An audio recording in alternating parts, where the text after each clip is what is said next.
Yeah. What's up? It's John from Dowie Farm. Doing some grilling in the dark reviews. I don't know if you can see me. Probably not from the light. Whatever. You don't need to see me. You just need to see the food. Got a new grill here. Got a new Char-Broil commercial series infrared, the pollen on it. Infrared grill.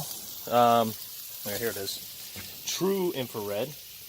And whatever. We'll see how she goes. We got some... the reason I wanted to do this because my last Char-Broil over there in the corner was a ball of flames, you know. Ooh, yeah! I'm using this Weber brand. They have their own brands of seasoning, sriracha seasoning. And here's the deal with grilling, man. You can't be liberal with or you can't be conservative. Politics. You got to be liberal with the seasoning. And don't be scared, man. Don't be scared. Get that stuff on there. And this is a big no-no. You're supposed to do them both. You're supposed to do this off the grill, but I forgot. So be it. So we got to fix it. We want to season both sides. I did the other side, and then I walked away. And then I was paying attention to whether or not the dog was going to steal it. And then yeah, whatever. Anyway, you don't want to do that technically because you don't want extra salt on your grill. But anyway, it's an infrared grill. And the deal is, you can't really see real well, but let me go get a flashlight. Come with me. In my house that's a mess right now because I've been in the middle of fixing everything. All right, let's see if this flashlight's good. Yes, it is. Hi, Max. Hi, Max. What are we doing, puppy? Are we going to grill? See you later. All right. Underneath, you don't see the flames. See how you don't see the flames? You see a piece of metal. So the whole surface is covered with a piece of metal, stainless steel, probably cheap stainless steel because it is Char-Broil. But and I assembled this grill myself because I really wanted to see what the deal was. And you can get it assembled for free at the Lowe's or wherever the hell you are, wherever you're gonna buy it. But I bought it at Lowe's, I think. Yeah, it was Lowe's. And anyway, let me show you. See the okay? Now see the holes there. I already have some that are plugged. I've only used it once. But all I've done is season it. And you can see the flames through the holes. And then this grill sits right on those holes.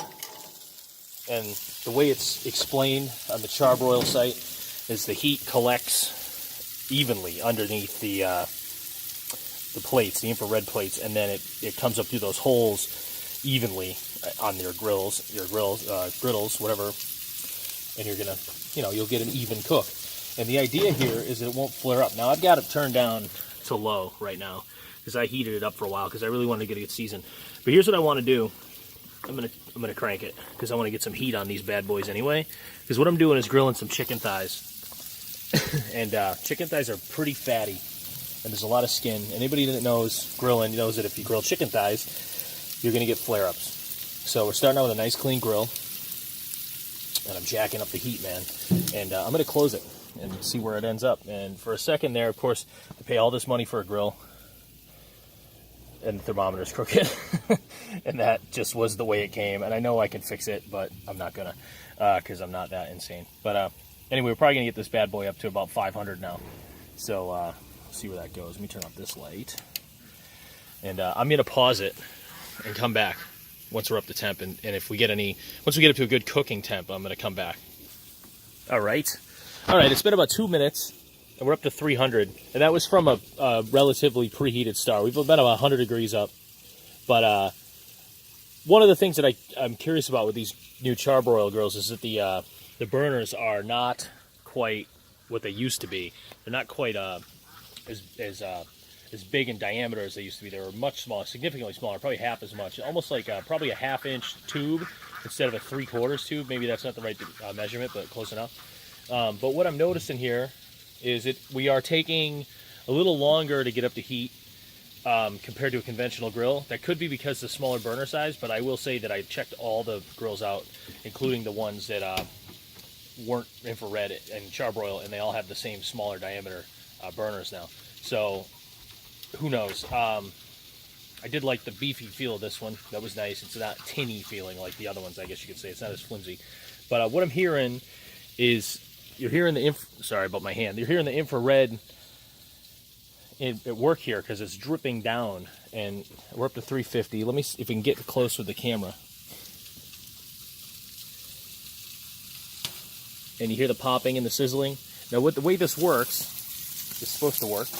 Okay, here we go. It looks pretty good. Is there's little slots at the end of these in the caverns. There's little slots at the end, and that's supposed to drip down, and then that is supposed to flare up a tiny bit, but not much. Now, as you can see, with my old school grill, this probably would have been a ball of flames by now. Let's see if we can, yep, we're ready to flip. We got a decent sear on a chicken thigh. That's pretty good. And that is even, like, let's just see what it looks like across the grill. All right, so I'm seeing a little less in the back. So it's a little hotter in the front, I think. Maybe, I don't know, that one looks about the same. That one in the corner doesn't. Woo, give us some smoky. That one looks the same, pretty good. Maybe a little, maybe that one, and that one. These two, maybe not quite as much. That one looks good. Remember, I also put that one on last, I think, so that could be part of this. I didn't really consider that. Oh, drop that one. There we go. Looks the same. Looks the same. And I started on this end when I put them on. So maybe we'll have a little more on this end. But I also have the thing open. But we're getting good sear. Now, technically, what they recommend, and this is any grill, when you flip, you want to move to a new piece to get some, these are a couple of breasts down here for the wife. She doesn't like all the fattiness of the thighs there. But, doing well. So good. So far, so good. I like to, I'm going to go clean my tongs in my pan now. But that's what I like to do, is I like to get a good sheet pan, half-size restaurant-style sheet pan and some tongs, so restaurant tongs. You can't go wrong with this restaurant quality stuff. Don't waste your money on the other stuff. And, you know, I'll season on that tray, let it come to room temp, bring the stuff out, set it on there, get it cooking, halfway through go in, and clean your utensils and your tray and bring it back out for the cooked food. It's food safety, and you're not wasting a bunch of dishes. But my old grill, I would walk away to wash it, and I'd come back out, and it would just be engulfed in flames, and just the food would be ruined. Just so you know, real quick too, I just keep this stuff around for seasoning nowadays. It's just so much easier to deal with this. It's $2. Excuse me, it's $2 at Walmart. I've done I used to be a grill cook, so I've done the towel wrapped around the tongs with the grease and just painted on. I've done the paintbrush thing that melts, and I've done the spritz bottle that always clogs. These, why not? For the $2, you just skip all the hassle and the headache. I'm going to close this up, go in and wash my things. And, you know, that also, by the way, they say that's calibrated to what the temp of the surface of the grill should be. So, who knows? I'm not going to test that because I don't have the means. But we're quickly regaining temp, as you can see. Probably going to get back to 350 real soon. I'm going to pause again and go in and clean my stuff. All right, I'm back. As you can see, I walked away for about 2 minutes, maybe, to wash my stuff. We're almost up to 400. That's pretty good. That's not even 2 minutes. And then check it out. I mean, we're 400. Any conventional grill would be in flames. And we're looking good. Not one flare-up so far. And look at that. Boom. Good stuff, man. Not one grill I've ever worked with would be not in flames by now. And we're looking good. I don't think I'm going to, since I went skin side up, I'm going to leave the skin side down, hopefully, to finish. That one doesn't even want to come up anyway.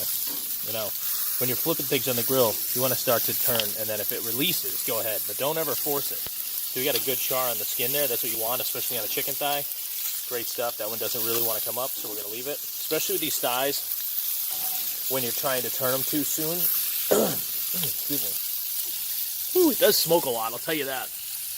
It smokes a little more than a regular grill. So it could be good or it could be bad, however you want to look at it. Look at that. It's pretty cool, man. It definitely smokes a little more. And let's see. I'm going to go grab a thermometer. We'll see where we're at. One sec. Okay. Got my thermometer. My trusty Taylor thermometer. I recommend these Taylor meat thermometers.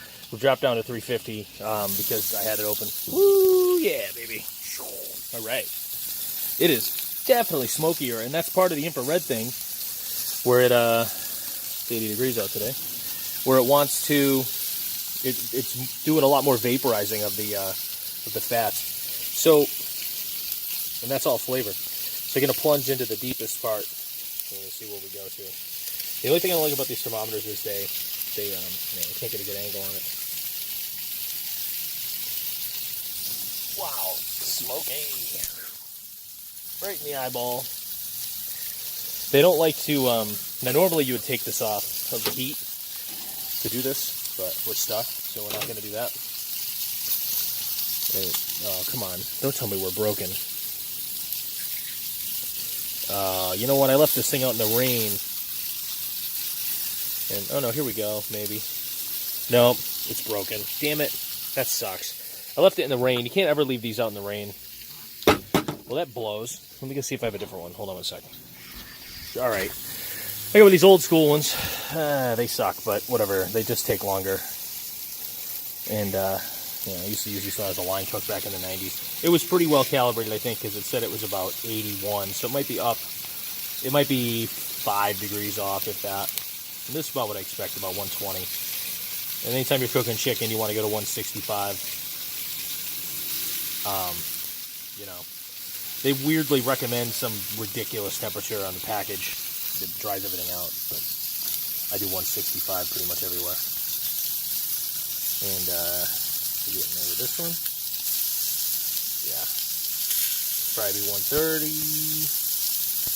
Come on, baby. No, see, I can probably no, but she's stuck too. One hand, one set of hands. Yeah, 130. All right, whatever. So we got some time here. So since I have a good char, I'm going to reduce the heat to get me up to, oh yeah, we got a good char there, huh? I'm going to reduce the heat to get me up to temp. There we go. And get me there the rest of the way. But anyway, as you can see, Char-Broil, infrared, true infrared, commercial series grill, no flare-ups, chicken thighs. That's pretty damn good. We got some nice char there. And it is searing real well. I'm real happy with the color I'm getting on this stuff. And the fact that this stuff, these grates are porcelain coated, I think. And they're cast iron porcelain coated. And they're, nothing's really sticking, which is fantastic. That one's just got a little bit. See, I'm doing the big no-no, but I want to get that turned because it was so dark. All right, anyway, that's where we're at. Thanks for watching. John from Dowie Farm.